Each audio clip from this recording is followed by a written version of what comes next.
दोस्तों आज बात करूंगा मैं एक ऐसे डायरेक्टर की जिन्होंने हिंदी सिनेमा की परिभाषा ही बदल दी। इनको आज इंडस्ट्री में पूरे 20 साल हो गए और इनकी डेब्यू फिल्म जो थी उसको भी 20 साल हो गए हैं। Hello and hi, you are watching Bollywood helpline and this is Ayush Tiwari. Hindi cinema के सबसे उम्दा डायरेक्टर मैं बात करूंगा राजू हिरानी की, राजकुमार हिरानी जी की, जिनको इंडस्ट्री प्यार से राजू कहता है। इनकी सबसे बड़ी फिल्म थी मुन्ना भाई एमबीबीएस, जो इन्होंने सबसे पहली बार डायरेक्ट की थी। आज उस फिल्म को 20 साल हो गए हैं और राजकुमार हिरानी के डायरेक्शन को भी 20 साल हो गए। यानी कि कहीं ना कहीं इस महान डायरेक्टर ने इस 20 साल में जितनी सारी फिल्में दी हैं वो सारी फिल्में पर्दे पर सुपर डुपर हिट ही रही हैं। अगर इनकी फिल्मों की बात करूं, संजू, 3 इडियट्स, मुन्ना भाई एमबीबीएस और अब जल्दी हमें डंकी के अंदर भी इनका डायरेक्शन देखने नजर आने वाला है। यानी कि इस डायरेक्टर ने इस 20 साल में जितनी फिल्में दी है वो लोगों को बहुत ज्यादा पसंद आई है। राजकुमार हिरानी के डायरेक्शन की अगर बात करूं तो इनके डायरेक्शन के अंदर में अक्सर लोगों को फिल्में बहुत ज्यादा पसंद आती है और इनके डायरेक्शन की खास बात यह है कि इनकी जो भी फिल्में होती है वो फैमिली के साथ जाकर हम देख सकते हैं। इनके डायरेक्शन में आपको कोई भी पॉइंट नेगेटिव नजर नहीं आएगा और अक्सर इनकी जो भी फिल्म होती है उस फिल्म के अंत में हमें एक मॉरल ऑफ द स्टोरी जरूर मिलती है, क्योंकि कहानी के सारांश में कुछ ना कुछ एक ऐसा मैसेज छोड़ जाते हैं जो लोगों के दिल में अपनी जगह बना लेता है। और हाँ, राजकुमार हिरानी जी की जब बात करूं तो इनके डायरेक्शन में एक बात और खास है कि वो जिसका साथ एक बार जिनका हाथ थाम लेते हैं उनका हाथ लंबे समय तक निभाते हैं। जैसे कि अगर बात करूं मैं बोमन ईरानी की, तो मुन्ना भाई एमबीबीएस में उन्होंने साथ में काम करने की शुरुआत की और अब डंकी जो उनकी फिल्म 2023 के एंड में नजर आने वाली है वहां पर भी वो उनका साथ दे रहे हैं।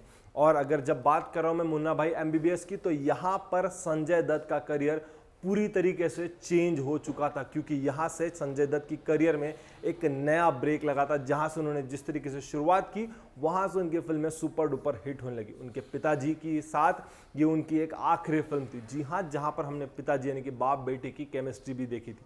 यह आखिरी बार संजय दत्त ने अपने पिताजी के साथ फिल्म निभाई थी और इसके बाद उनके पिताजी हम सभी को छोड़कर चले गए। लेकिन हाँ, संजय दत्त के लिए भी ये फिल्म हमेशा यादगार रही और इसी फिल्म का कुछ चंक्स हमने संजू फिल्म के अंदर में भी देखा था, जहां पर रणबीर कपूर ने बहुत ही बखूबी परफॉर्मेंस निभाई थी मुन्ना भाई एमबीबीएस के कुछ कैरेक्टर्स की। और यहां से हमें सर्किट भी मिला था जो अक्सर हमको याद रहता है। इन दोनों की जोड़ी भी लोगों को बहुत ज्यादा पसंद आती है। अब देखते हैं कि राजकुमार हिरानी मुन्ना भाई एमबीबीएस को लेकर किस तरीके की आगे की तैयारी करेंगे। क्या हमें 2024, 2025 या आगे के कुछ सालों में इस फिल्म का कोई सीक्वल देखने मिल सकता है क्या। लेकिन हाँ, जब राजकुमार हिरानी की डायरेक्शन की बात करूं तो उनके सारे डायरेक्शन हमेशा लोगों को पसंद आए हैं। राजकुमार हिरानी की ऐसी कौन सी फिल्म है जो आपको सबसे ज्यादा पसंद आई है, हमें कमेंट सेक्शन में जरूर बताइएगा। जब दोस्तों बात कर रहा हूं मैं मुन्ना भाई एमबीबीएस की, तो इसके एक एक कैरेक्टर ने एक अलग अलग पहचान बनाई थी। जी हां, अगर बात करूं मैं कैरम की, बात करूं मैं डॉक्टर्स की, बात करूं एक एक सीन की, दोस्ती की, इमोशंस की, प्यार की, एक्शंस की, हर एंगल्स में इस फिल्म ने लोगों का दिल जीता था और इस कैरेक्टर ने अलग अलग छाप छोड़ी थी। बात करूं छोटे कैरेक्टर की, बात करूं मैं लीड कैरेक्टर की, बात करूं सपोर्टिंग कैरेक्टर्स की, सारे कैरेक्टर्स ने अलग अलग टप्पे में आकर हम सभी का दिल जीता था। और आज इस फिल्म को पूरे 20 साल हो गए। इस फिल्म के साथ ही साथ राजकुमार हिरानी जी के भी डायरेक्शन को पूरे 20 साल हो गए। यहां से जो ब्रेक लगाया था राजकुमार हिरानी जी की, तो लंबी गाड़ी चलती रही और अब हाल ही में आने वाली है डंकी, जो हम सभी के बीच में आने वाली है। यहां पर किंग खान और राजकुमार हिरानी की जोड़ी लोगों को बहुत ज्यादा पसंद आ रही है और फैंस बेसब्री से इंतजार कर रहे हैं इस 22 दिसंबर का, जहां पर वो ये दोनों जोड़ी को सामने देखेंगे। लेकिन हाँ, राजकुमार हिरानी जी ने मुन्ना भाई एमबीबीएस के बाद में जो लाइन लगाई, जिसमें हमने संजू, 3 इडियट्स और भी ऐसी बड़ी बड़ी फिल्में देखी जो लोगों को बहुत ज्यादा पसंद आई। इन सभी फिल्मों में आपकी कौन सी पसंदीदा फिल्म है राजकुमार हिरानी की, हमें कमेंट सेक्शन में जरूर बताइएगा।